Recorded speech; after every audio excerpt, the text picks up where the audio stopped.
This is the most underrated Samsung in recent years. And the phone I'm talking about is the Samsung Galaxy S25 Edge.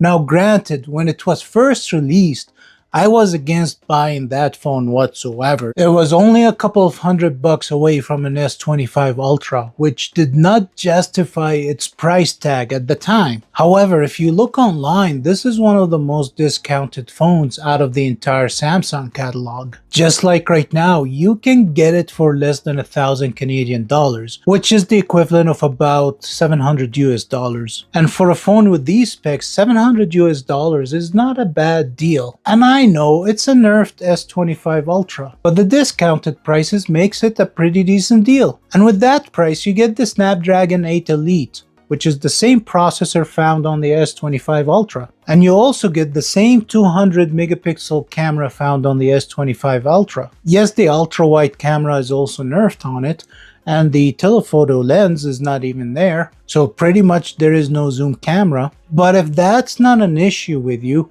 this is still a bargain of a deal at less than $1,000 Canadian. And other than that, the screen is beautiful on this thing. And I really like the fact that it's very thin and light. And I know this phone is a last year's model, but look at the design. Samsung's been using the same design philosophy on the S26 Ultra, on the Fold 8, on the Fold 8 Ultra.